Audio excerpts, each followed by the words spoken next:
بەناوی خۆی گەورە و میهرەبان بەڕێز کاک نیچیروان بارزانی سەرۆکی هەرێمی کوردستان، بەڕێز ڕێوازخان سەرۆکی پەرلەمانی کوردستان، بەڕێز جەنینخان نوێنەری وڵاتە یەکگرتووەکان، بەڕێزان نوێنەرانی حیزب و لایەنە سیاسیەکان، دیپلۆماتکارەکان، پیاوانی ئاینی، بەڕێزانی ئامادەبوو لەم کۆنفرانسە، من زۆر خۆم بە خوشحاڵ ئەزانم کە ئەم فەرسەتە ڕێکخرا بۆ ئەوەی بەشداری لەم کۆنفرانسە گرنگە بکەین کە باس لە یەکڕێزی و دەستوری هەرێمی کوردستان دەکات. سوپاسی ڕێکخرانی ئەم کۆنفرانسەش دەکەم، دەستخۆشیان لێ دەکەم. یەکڕێزی وشەیەکی جوانە و دروشمێکی جوانتریش، بەڵام بە دروشم و بە قسەکردن یەکڕێزی دروست نابێت. پێشەوەی یەکڕێزی دروست بکەین، پێویستە ئێمە ئامانجی خۆمان یەک بخەین.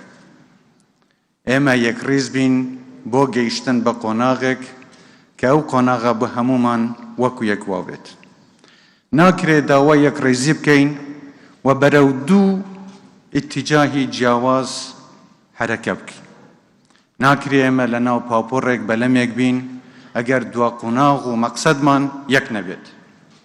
لەبەرەوە پێویستە پێش ئەوەی یەکڕێزی وەکو وشە یان وەکو دروشم بەکار بێت، پێویستە ئێمە باس لە دوا قۆناغی خۆمان بکەین کە بۆچی یەکڕێز دەبین. ئەنجام یان ئامانجی ئێمە لەم یەکڕێزیە چییە؟ دەمانەوی چی بکەین؟ بێگومان ئەمەش هەروە دروست نابێت ئەگەر گفتوگۆی لەسەر نەکرێت. و لە هەمووی گرنگترەوەیە هەموو لایەنەکان بەیەکەوە لە نزیکەوە قسە لەگەڵ یەکتر بکەن، بە مێشکێکی فراوانەوە ئامادە بن گوێ لە یەکتر بگرین، یەکتر قبوڵ بکەین بۆ ئەوەی ئەو ئامانجەی کە مەبەستی هەموو خەڵکی کوردستانە ئێمە بتوانین لەسەری ڕێ بکەوین و بەیەکەوە بەرەو ئەو ئامانجە هەنگاو بنین. بەوە دەتوانین یەکڕێزی خۆمان بپارێزین. بەوە دەتوانین بە دەستنیشانکردنی ئامانجی هاوبەش ئەو کاتە دەتوانین یەکڕێزی خۆمان ڕێک بخەین و بەیەکەوە بەرەو ئەو ئەوانجە هەنگاو بنین. ئێمە نمونەی زۆرمان هەیە لەوەی کە لەو کاتانە یەکڕێز بووین دەستکەوتەکانمان چی بوون. لە سەرەتای ڕاپەڕینی ساڵی 1991 هەمومان بینیمان کە بە یەکڕێزی لایەنە کوردستانیەکان دەستکەوتەکانمان چی بوو. ئێمە توانیمان کیانێکدا بمەزرێنین کە ئێستا ئێمە لە ئەنجامی خەبات و ئەو هەوڵە و ئەو یەکڕێزیە لێرەدا بەیەکەوە دەژین و بووینەتە خاوەنی حکوومەت و پەرلەمانیش.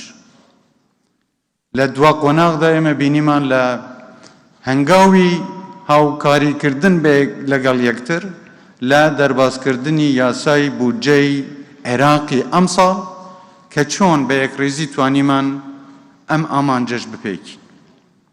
شتێکی زۆر ئاساییە ئێمە بیر و بوچوونی جیاوازمان هەبێت. ئاساییە وەکو حیزب و لایەنە سیاسیەکان بیرکردنەوەی جیاوازمان هەبێت. بەڵام ئەبێت هەندێک سنوور هەبێت، چوارچێوەیەک هەبێت، لەم چوارچێوەدا ئێمە هەمومان بەیەکەوە کار بکەین و ئێمە بەیەکەوە ببەستێتەوە. و ئەو چوارچێوەیەش دەکرێت لە دەستوردا دەستنیشان بکرێت. چین ئەو شتانەیە کە نابێ هیچ یەکێک لە ئێمە لەیلا بدات. چین ئەو شتانەیە کە دەتوانین بەیەکەوە کاری بۆ بکەین. ناکرێت یەکێک داوای سەر بەخۆی بکە، یەکێک داوای شتێکی تر بکە. یەکێک داوای مەبدە و پرەنسیب بکە، یەکێک داوای شتێکی تر بکە. هەبێ هەمومان بەیەکەوە داوای یەک ئامانج بکەین، داوای یەک هەدەفی دیاریکراو بکەین. و لەو وەختەوە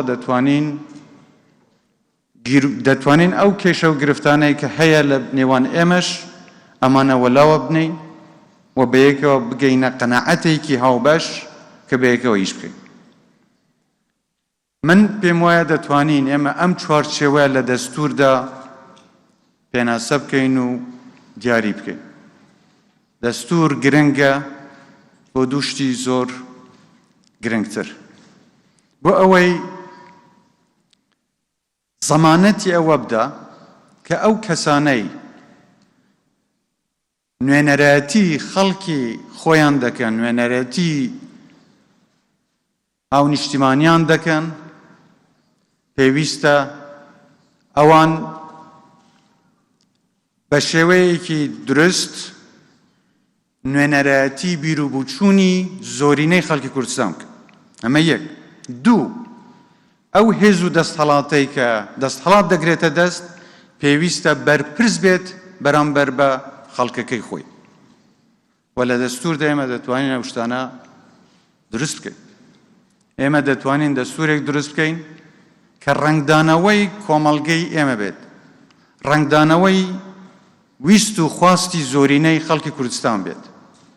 ئێمە شانازی دەکەین بە پێکەوە ژیانی ئاشتیانەی نەتەوەکان و ئاینەکان لە کوردستاندا. بە سەدان ساڵ بەیەکەوە ژیاوین.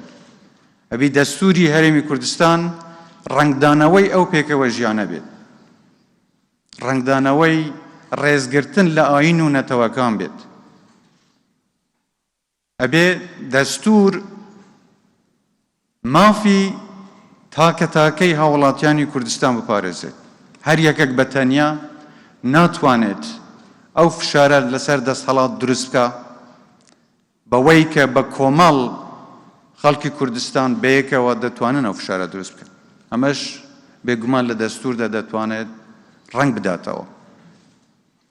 ئێمە پێویستە هەموو هەوڵێکمان بۆ ئەوە بێت کە دەستووری ئێمە بە باشترین شێوە نوێنەرەتی ویست و خواستی خەڵکی کوردستان بکات، نەک تەنیا بۆ ناوخۆی کوردستان بەڵکو لە عێراق و لە سەرئاستی ناوچەکە و لە دنیاشدا. کوردستان وڵاتێکی دەوڵەمەندە بە مێژووی خۆی، بە خەباتی خۆی، بە پێکەوە ژیانی ئاشتیانەی ئاین و نەتەوەکان، و پێویستە دەستوور ئەمە دەستەبەر بکات. ئێمە ناتوانین تەنیا بوچوونی لایەنێک بکەین بە بنەمای دەستوورێک کە پێویستە نوێنەرەتی هەموو خەڵکی کوردستان بکە. بوچوونەکان پێویستە لە یەکتر نزیک بکرێن. ئەگەر نزیکیش نەبن، هەروەکو باسم کرد، بە یەکخستنی ئامانجی خۆمان لە داهاتوو دەکرێ و بوچوونانەش لە یەکتر نزیک بکرێنەوە و ئەو دەستوورە لەسەر ئەو بنەمایە دروست بکرێت. ئێمە ئەوەی پێمان بکرێ لە لایەن حکوومەتی هەرێمی کوردستانەوە دەیکەین بۆ ئەوەی کەشێکی وا بێتە ئاراوە خەڵک بتوانێت بە ئازادی بڕیاری خۆی بدات. خەڵک بتوانێت بەبێ ئەوەی لەژێر هیچ فشارێک بێ دەنگ بە دەستوورێک بدات کە ڕەنگدانەوەی ویست و خواستی خۆیەتی و هی کۆمەڵگایەکەیەتی. و ئەمەش ناکرێ جیا بکرێتەوە لەوەی کە حقیقەتێک بەبیر خۆمان بێنینەوە. ئازادی پێویستە، ئێمە پێویستە ماف لە یعنی ڕێز لە هەموو مافێکی تاکی کوردستان و هەموو خەڵکی کوردستان بگرین، ماف لە ئازادیەکان بگرین. ئازادی ڕادەربڕینە، ئازادی خواپەرستیە، ئازادی بیرروبوچوونی سیاسیە. لە هەمان کاتیشدا نابێت ئێمە ئازادی و بەڕەڵایی لێک گیانەکەینەوە. هەرکی ئێمەیە هەموو خەڵکی کوردستان پارێزراو بێت.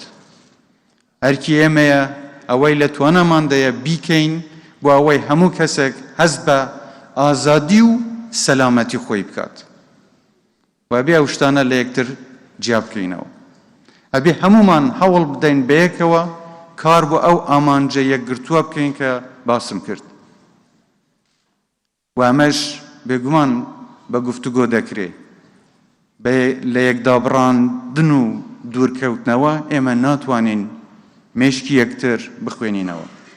بێ لە یەکتر نزیک بین، بزانین هەر لە یەکمان چیمان دەوێت و چی لە بەرژەوەندی گشتی کوردستاندایە ئەوە بکەین بە ئامانجی سەرەکی خۆمان. ئێمە جارێکی تریش دەڵێم لە حکوومەت هەموو هەوڵێک دەدەین ئەم حکوومەتە حکوومەتی هاوڵاتی بێت، حکوومەتی گەیاندنی خزمەت بێت بۆ هەموو تاکێکی کورد، بۆ هەموو تاکێکی کوردستانی، بە هەموو بیرروبوچوونی جیاوازی خۆیانەوە. ئێمە تەنیا حکوومەتێک نین، هی ئەو لایەنان نەبێت کە بەشدارن لە حکوومەتدا. حکوومەتێکین بۆ ئەوەی نوێنەرەتی و خزمەت بگەینێت بە هەموو تاکێکی ئەم وڵاتە بەو لایەنە سیاسیانەی کە لە دەرەوەی حکوومەتی هەرێمیشدان حکوومەت بتوانێت لە خزمەتی ئەوانیشدا بێت. ئێمە داوامان کردووە لە ناو حکوومەتدا لایەنە بەشداربووەکان یەک ڕیز و یەک هەڵوێست بوون بۆ باشتر خزمەتکردنی خەڵک. لە هەمان کاتیشدا داواشمان کردووە دووبارە داوای دەکەینەوە کە هەموو ئەو لایەنە سیاسیانەی لە دەرەوەی حکوومەتیشدان پاڵپشت و هاوکار بن بۆ ئەو چوارچێوە نەتەوەی نیشتیمانیەی کە لە خزمەتی خەڵکی کوردستاندایە. ئەگەر هەڵەش بکەین هەڵەکانمان بۆ ڕاست بکەنەوە، ئەگەر چاکەش بکەین دەستخۆشیمان لێ بکەن. هیوادارین ئێمە بەیەکەوە بتوانین پێ هاوێژینە قۆناغێکی نوێتر لە نزیکەوە لەگەڵ یەکتر زیاتر کار بکەین و ئامانجی ئێمە خزمەتی خەڵک و نیشتیمانەکەی خۆمان بێت. من جارێکی تر سوپاستان دەکەم و دەستخۆشتان لێ دەکەم. زۆر زۆر بەخێر بێن و سوپاس بۆ ئەم دەرفەتەش.